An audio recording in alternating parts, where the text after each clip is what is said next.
and I don't think they should be leading the country through this important process. But that depends on there being an election. Do you think the pressure on the government could be even greater? Because some people are saying that Labour should actually be stepping up and calling for a vote of no confidence in the government to put maximum pressure on Mrs May and her cabinet. What's your view on that? Well, I think there's a time for doing that. I've always been of the view when the Prime Minister loses the vote on her deal, when she eventually brings it back, that I think she will, because despite her efforts yesterday, and she said in the House today, there'll be further discussions. I think a bit of paper waved over here is not going to trump the words in the legal treaty that so many of Conservative backbenchers are unhappy about. And I think that would probably be the moment.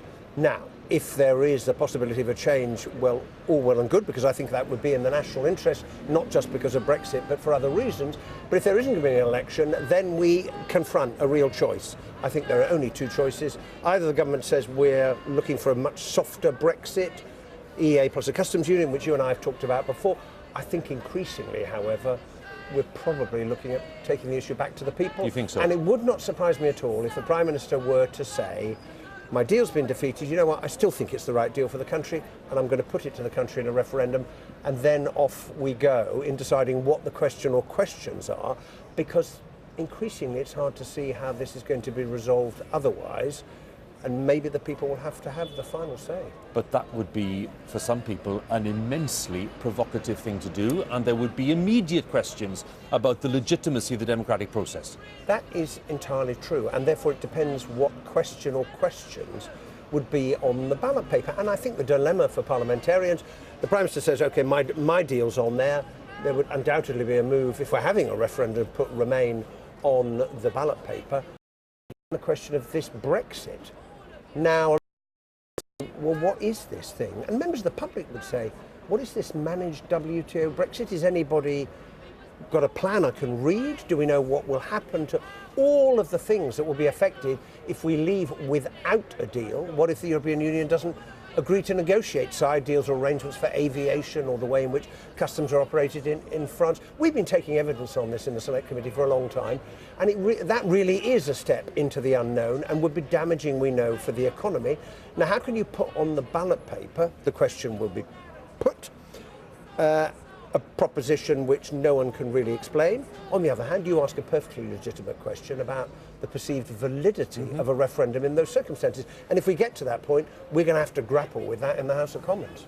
Okay, I think the Prime Minister's probably addressing Conservative MPs now. Do you think that she'll still be Prime Minister? From all the indications, I know no more than anybody else, but from one or two conversations I've had and what you and other media outlets are reporting, I think she probably will survive the vote of no confidence. But other predictions haven't been proved to be correct in the whole Brexit business, but we'll find out soon enough. Mr Benn, good to talk to you. Thank you very much again. Labour's Hilary Benn there. Thanks to him for joining us. And the time is 5:20 here on BBC News. Let's have a look at the headlines for you this evening. Prime Minister's future in question as Conservative MPs prepare to vote on her leadership of the party. Letters of no confidence in Mrs May were submitted by at least 48 Conservative MPs, triggering the vote tonight, which started within the Palace of Westminster. The Prime Minister is now addressing hundreds of Conservative MPs before that voting gets underway.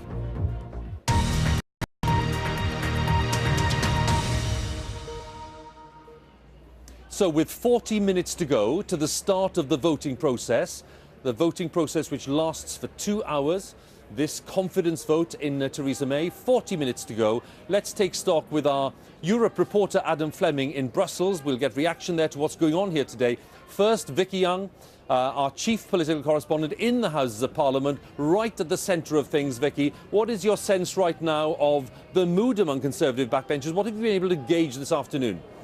Well, it's interesting, Theresa May, as you say, has gone into that room. It's customary to have some desk banging, which there has been some of that, although some people from outside the door saying it's maybe not as loud as she might like. And I also have to say that I bumped into one of her team on the way up there, and they were more nervous than I was expecting, having seen that public tally that we've been doing of Tory MPs come out and saying they are going to be voting for her tonight. It's up at about 180.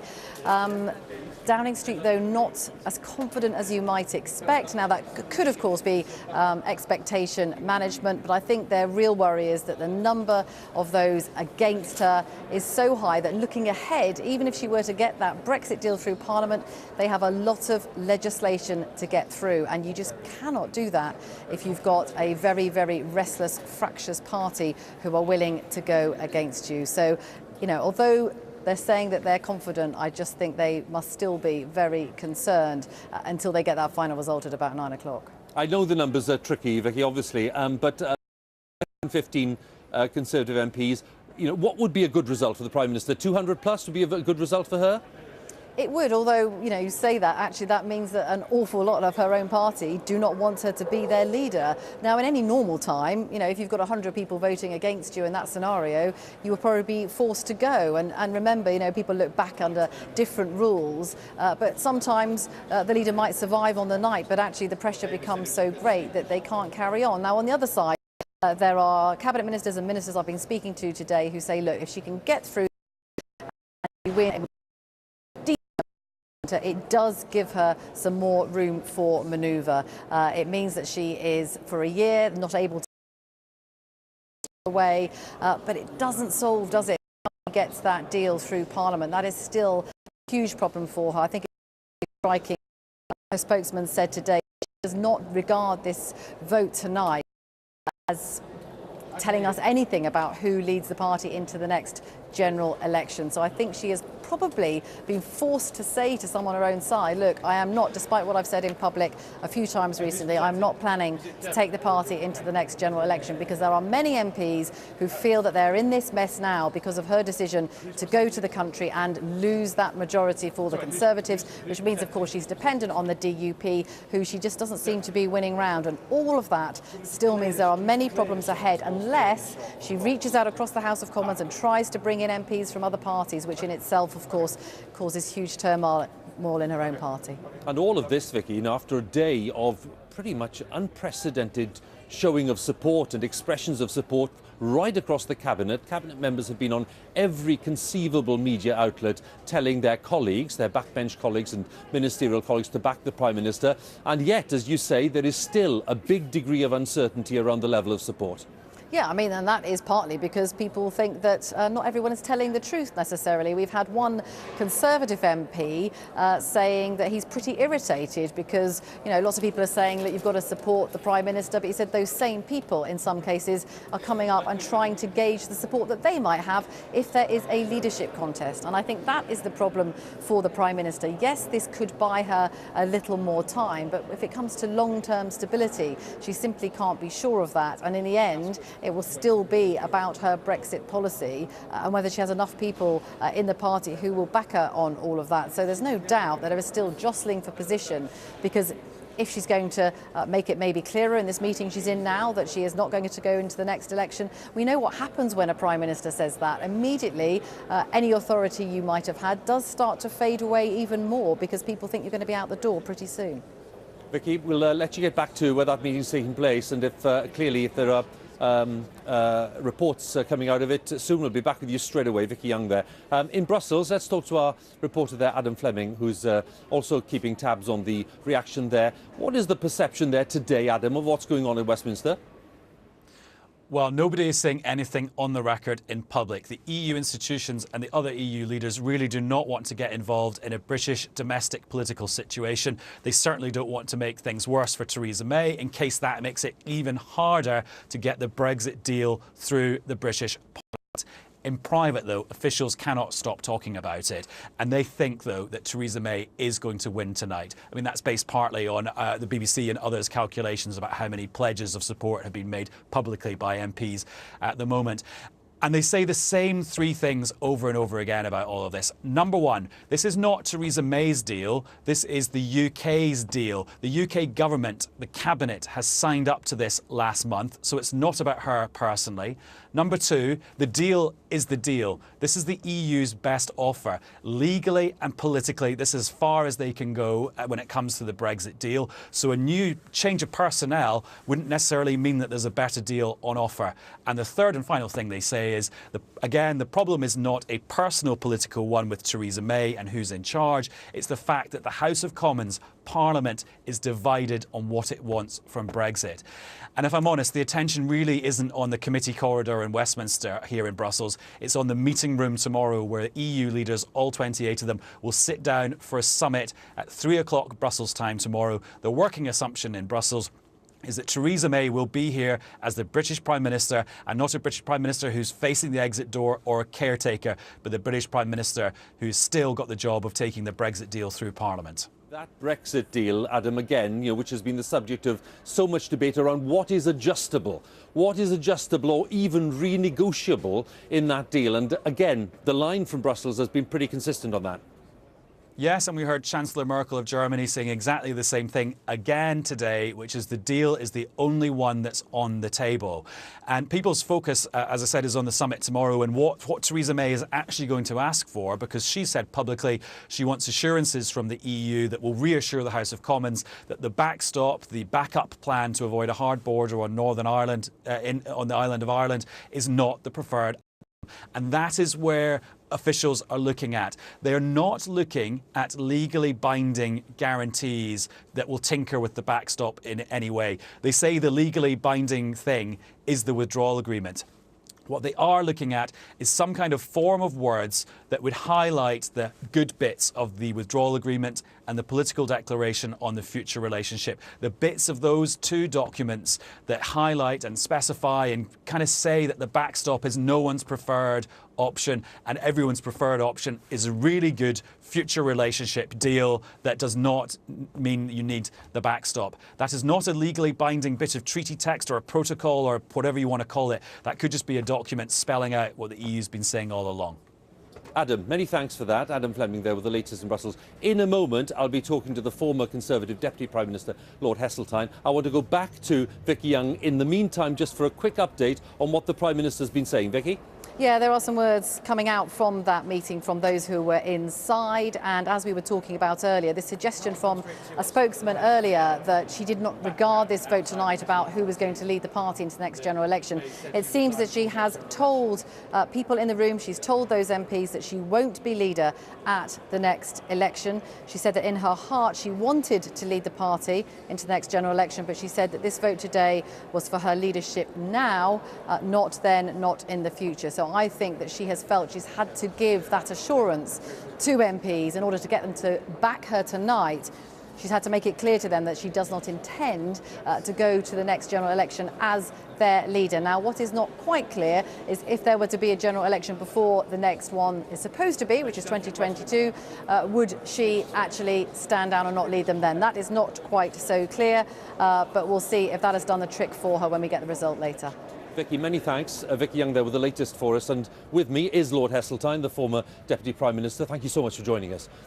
The Prime Minister signalling to those colleagues who clearly are not happy with her leadership that she may not be around at the time of the next election. Do you think that is something she needs to do in order to get through this? I never thought there was the slightest chance of her being around at the next election. She's already fought one election and lost the Tories the majority. They were never going to give her the chance to do it again.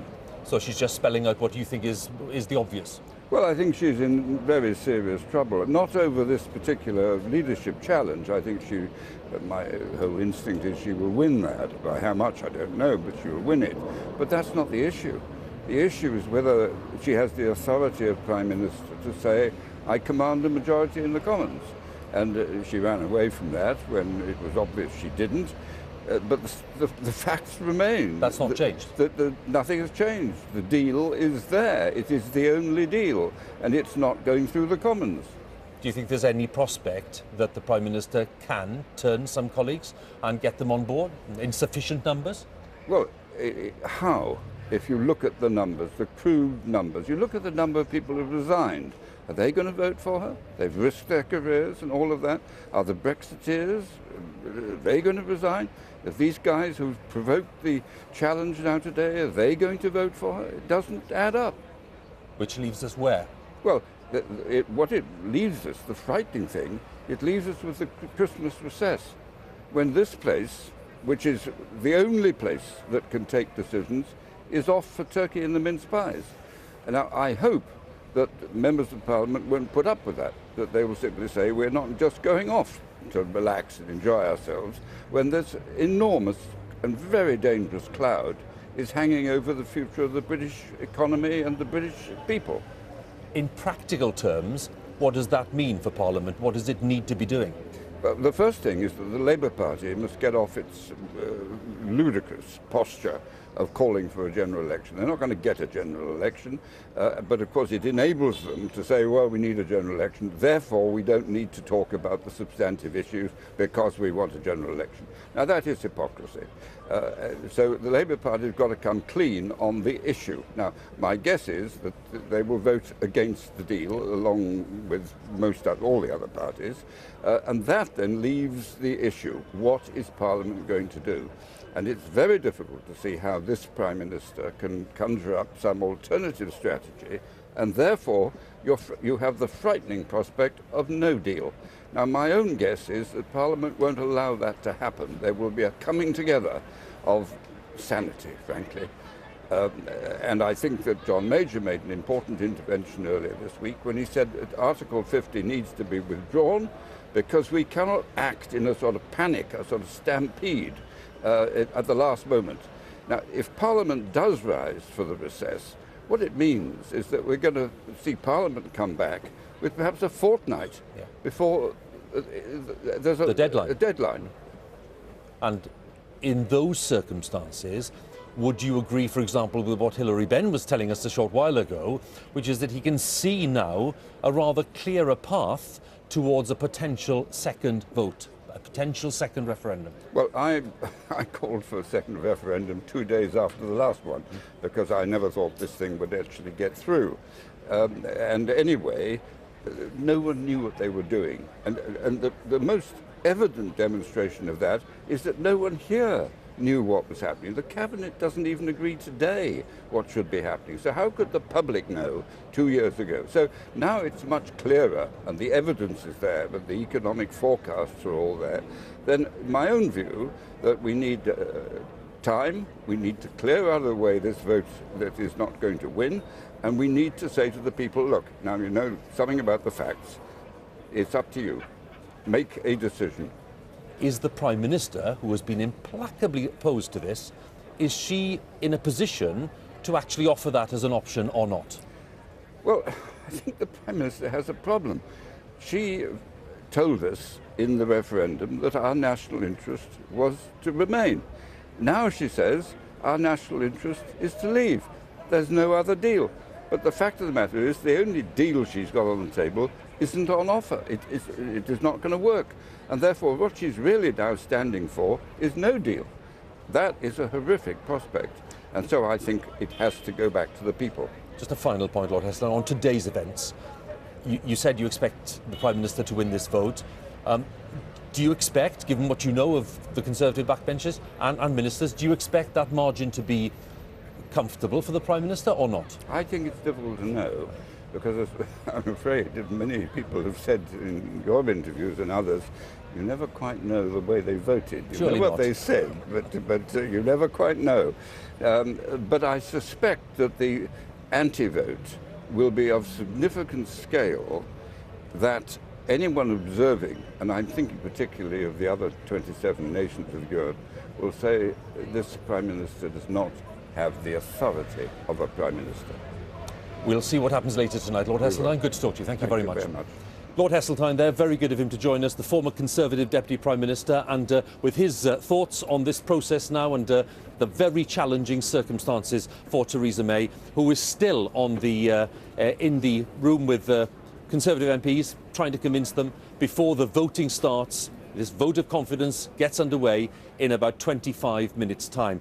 So what do people outside Westminster, beyond Westminster, think of the attempt to challenge Theresa May? Voters in Worcester elected a Conservative MP last year. They voted leave in the EU referendum. Our reporter Catherine Stanichsin has visited the town to assess their view of the Prime Minister.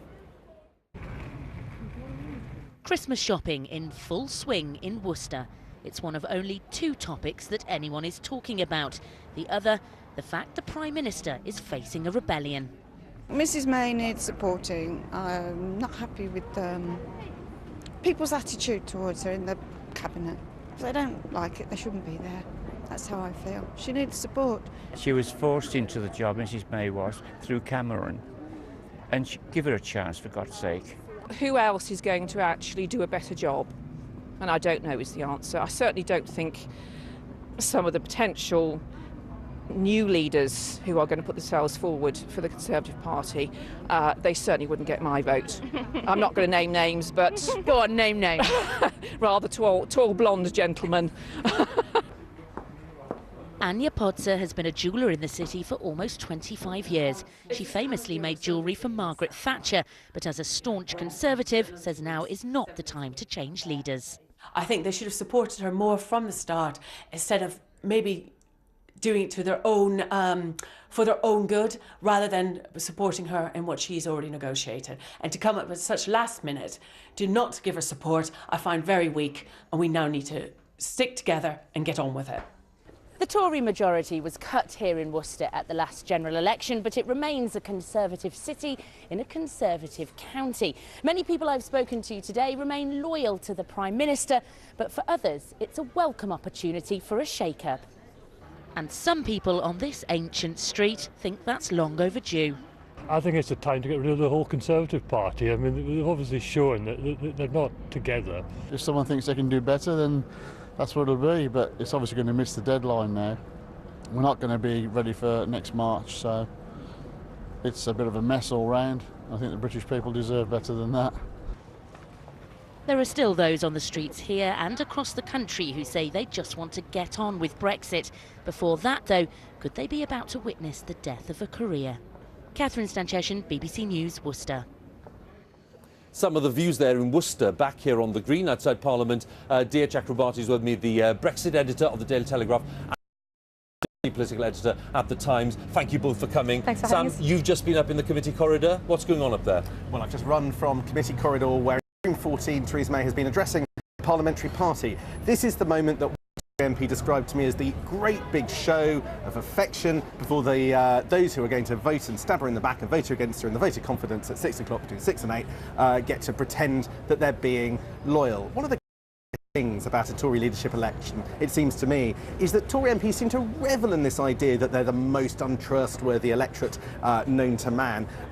They don't see it as a stain on their honour. They kind of revel in the idea that they say one thing in public, do one thing in private. I had one member of the government say to me that they knew of 5 ministers who would be publicly backing Theresa May and privately voting no confidence. But it does look as if Theresa May is on course probably for victory. The public statements from Tory MPs are overwhelmingly in her favour. The number of people who have come out to say publicly that they're going to vote against her are in the 30s, and it would need to reach somewhere like 158, 159 now.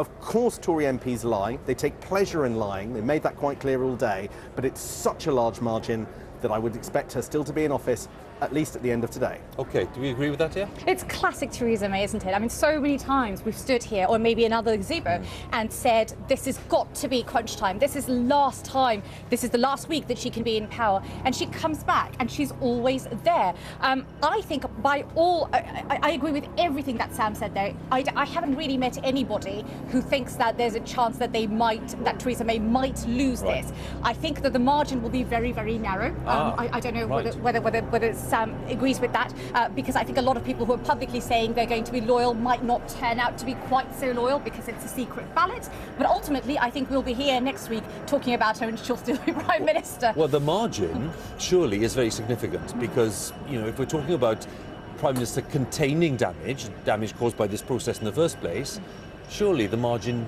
needs to be, what, quite respectable, surely. The margin matters, but so long as she wins, that's important too. And it's not, I think the margin isn't going to be the most important thing at the end of today. There are lots of very important things that have happened today, but I delight on three. Whether she wins or not outright, because she is the Japanese knotweed Prime Minister, she will cling on whatever happens. The next thing is her announcement, the 1922, just now, foreshadowed earlier by her aides, that she's not going to fight the next election. Some of you might say, I thought that was pretty much likely to be the case anyway, but for those that want to know that we're not stuck with indefinite May, there is a unilateral exit route, as it were, for her before the next election. But the third thing, and it's the third thing that I think is going to, at the end of the day, be the most significant thing, and that is you can only pull this trigger once a year. And they've pulled it, and it's been turned out that the gun was loaded with a blank. And that's going to change the electoral arithmetic in the cabinet, in the government, because for the last 2.5 years, Theresa May has been looking over her shoulder at Brexiteers, fearing that if she appeared to reach out too much to Labour, or did something too cross-party, or did something that indicated that she was going for something slightly softer as a Brexit, that her own party might come for her. They've come for her, they've failed to get her, and that gives her a bit more political space. And I know people in the cabinet, perhaps who voted Remain, that are seeking as quickly as next week to exploit that. Well, that's interesting. And just in terms of how the Prime Minister might emerge, even if the margin is quite small. Yeah, I think it will be obviously something if she manages to cling on, and obviously it'll be a failure on the part of those who wanted to remove her. But if you think about it, she then now goes to the EU Council and she asks for a better deal. Will her authority not have been considerably diminished, though? I mean, what do they say to her?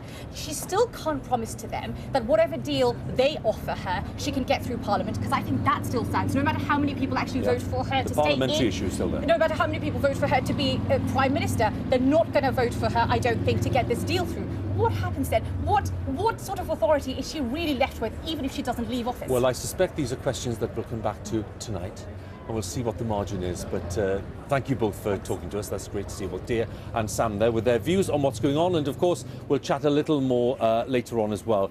Earlier today, of course, just to recap, the Prime Minister emerging in Downing Street, pledging to fight for the leadership with everything she had. She said, Mrs May speaking outside Number 10 this morning. Just to tell you, there's a bit of flash photography coming up, but let's remind ourselves what the Prime Minister said. Sir Graham Brady has confirmed that he has received 48 letters from Conservative MPs, so there will now be a vote of confidence in my leadership of the Conservative Party. I will contest that vote with everything I've got. I have been a member of the Conservative Party for over 40 years. I've served it as an activist, councillor, MP, Shadow Minister, Home Secretary, and now as Prime Minister. I stood to be leader because I believe in the Conservative vision for a better future, a thriving economy with nowhere and nobody left behind, a stronger society where everyone can make the most of their talents, always serving the national interest.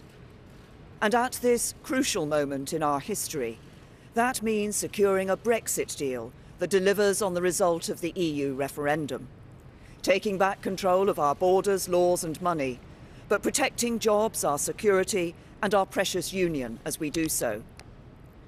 Through good times and bad over the last 2 years, my passionate belief that such a deal is attainable, that a bright future lies ahead for our country, has not wavered. And it is now within our grasp. I spent yesterday meeting Chancellor Merkel, Prime Minister Rutte, President Tusk and President Juncker to address the concerns that MPs have with the backstop, and we are making progress. I was due to travel to Dublin this afternoon to continue that work, but will now remain here to make the case for my leadership with my parliamentary colleagues. A change of leadership in the Conservative Party now will put our country's future at risk and create uncertainty when we can least afford it. A new leader wouldn't be in place by the 21st of January legal deadline, so a leadership election risks handing control of the Brexit negotiations to opposition MPs in Parliament. The new leader wouldn't have time to renegotiate a withdrawal agreement and get the legislation through Parliament by the 29th of March, so one of their first acts would have to be extending or rescinding Article 50, delaying or even stopping Brexit when people want us to get on with it. And a leadership election would not change the fundamentals of the negotiation or the parliamentary arithmetic. Weeks spent tearing ourselves apart will only create more division, just as we should be standing together to serve our country. None of that would be in the national interest. The only people whose interests would be served are Jeremy Corbyn and John McDonnell. The British people want us to get on with it, and they want us to focus on the other vital issues that matter to them too. Building a stronger economy, delivering first-class public services and the homes that families need. These are the public's priorities, and they must be the Conservative Party's priorities too. We must and we shall deliver on the referendum vote and seize the opportunities that lie ahead. But the Conservatives must not be a single-issue party. We are a party of the whole nation. Moderate, pragmatic, mainstream, committed to reuniting our country and building a country that works for everyone. The agenda I set out in my first speech outside this front door. Delivering the Brexit people voted for. Building a country that works for everyone. I have devoted myself unsparingly to these tasks ever since I became Prime Minister, and I stand ready to finish the job.